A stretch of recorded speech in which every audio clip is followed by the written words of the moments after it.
News media मंच आप देख रहे हैं और मैं हूं देवेंद्र त्रिपाठी। ये वीडियो है देश भर के मौसम का नहीं बल्कि मॉनसून के अगले 10 दिनों के अनुमान का। दरअसल मॉनसून वापस लौटने की शुरुआत करने वाला है, ऐसा मेट डिपार्टमेंट की तरफ से कहा जा रहा है, क्योंकि एक एंटी साइक्लोनिक सर्कुलेशन अब मध्य पाकिस्तान और एडजॉइनिंग राजस्थान के आसपास मंडराने लगा है।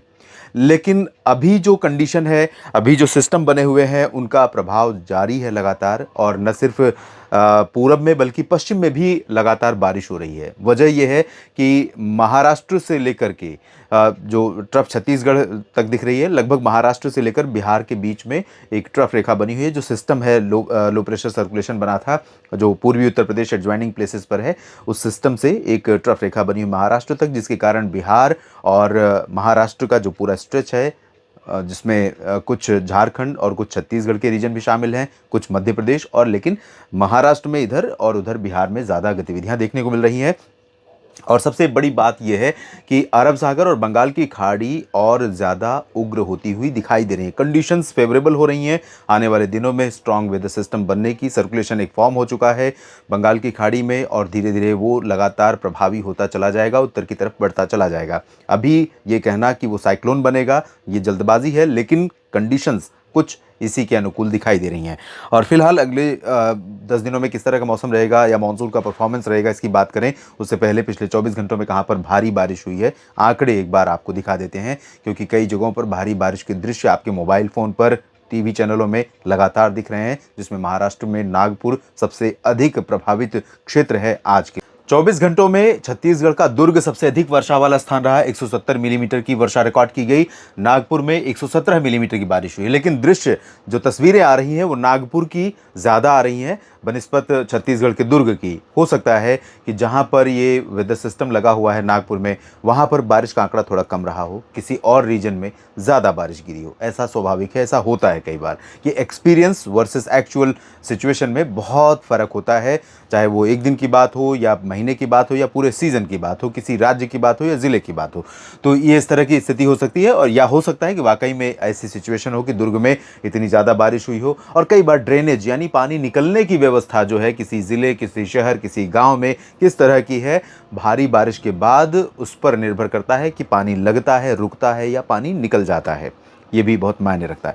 मुजफ्फरपुर बिहार में 108 मिलीमीटर की भीषण बारिश हुई है। काफ़ी दिनों के बाद मुजफ्फरपुर में तेज़ वर्षा हुई है। जलपाईगुड़ी में 90, फोर्ब्सगंज में 78 और मुंबई के कोलाबा में बारिश रिकॉर्ड की गई 77। सूरत में 75, दरभंगा में 72 मिलीमीटर बारिश हुई। गुलबर्गा में भी 72 मिलीमीटर बारिश हुई है। काफ़ी दिनों के बाद कर्नाटक में भी इतनी तेज़ बारिश रिकॉर्ड की गई। कार निकोबार में 68, 60 मिलीमीटर बारिश ब्रह्मपुरी में हुई है। लुधियाना में 56 मिलीमीटर। अनएक्सपेक्टेड स्पेल्स इस समय, या कहूं कि पंजाब में कई जगहों पर बार बार देखने को मिल रहे हैं, और अभी भी संभावना यहां पर बनी हुई है।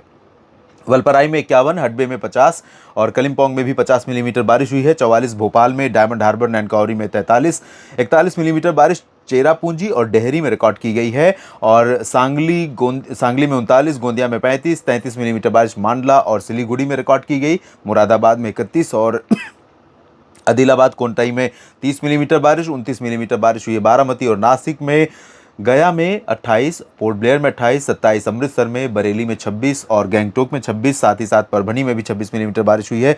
कोलकाता और पटना में 25 मिलीमीटर बारिश दर्ज की गई है। 24 मिलीमीटर रहा है बारिश का आंकड़ा बैतूल और पूर्णिया में। शिवपुरी में 23, त्रिशूर में 23, उत्तर लखीमपुर में बारिश हुई है 22 मिलीमीटर, अंगुल में 21 और साथ ही साथ बिलासपुर, जयपुर में 21 मिलीमीटर बारिश रिकॉर्ड की गई। काफ़ी ये भी अनएक्सपेक्टेड था, क्योंकि आंकड़े नहीं, मॉडल प्रेडिक्ट नहीं कर रहा था, लेकिन आपने देखा होगा कि जिस तरह की जंक्शन की संभावना बन रही थी कि इधर से अरब सागर की नमी, उधर से पश्चिमी पंजाब की तरफ से नमी, पाकिस्तान की तरफ से जो WD का प्रभाव कह सकते हैं, और इधर बंगाल की खाड़ी, तो तीनों तरफ से जो नमी आ रही थी, इसलिए ये जो जंक्शन है यहाँ पर संभावना बनी थी। और जो जंक्शन मतलब पंजाब का दक्षिणी हिस्सा, दक्षिणी हरियाणा और उत्तरी राजस्थान का क्षेत्र, दिल्ली और पश्चिमी साउथ वेस्टर्न यूपी, तो इन भागों में इस तरह की बारिश रिकॉर्ड की गई। भागलपुर में 20 मिलीमीटर बारिश हुई है, और कोचीन में 19 मिलीमीटर बारिश कोलकाता के अलीपुर में रिकॉर्ड की गई है। और अब बात करते हैं कि अगले 10 दिनों तक संभावना क्या दिख रही है।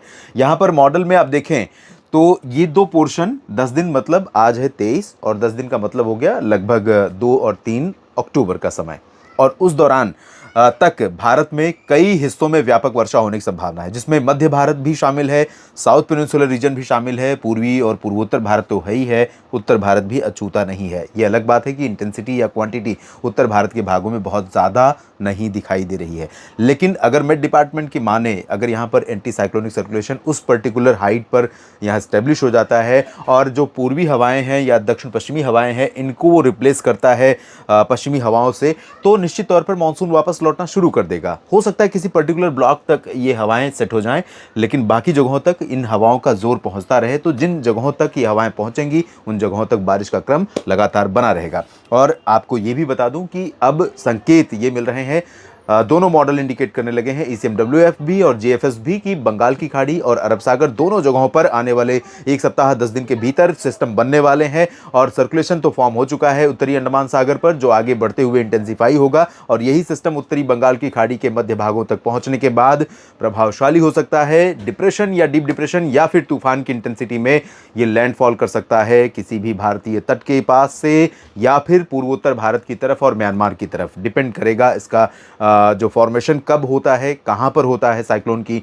अगर या अपनी चरम सीमा पर पहुंचता है, समुद्र के किस हिस्से में पहुंचता है, और उस दौरान इसका डायरेक्शन क्या रहेगा। बाकी भी पैरामीटर होंगे, बाकी भी फैक्टर होंगे, जिसकी बातें करेंगे हम डिटेल में, ज़रूर जानेंगे, ज़रूर समझेंगे कि ये असल में है क्या और क्या संभावनाएं इससे नज़र आ रही हैं। लेकिन इतना तो तय है कि सिस्टम बनने वाले हैं, और अभी मॉनसून सीज़न ख़त्म हो जाए उसके बावजूद अक्टूबर महीने में कई जगहों पर अभी व्यापक वर्षा का क्रम जारी रह सकता है। फिलहाल इस बुलेटिन में इतना ही। जुड़े रहिए न्यूज़ मीडिया मंच और मौसम तक चैनल के साथ तमाम खबरों के लिए। धन्यवाद।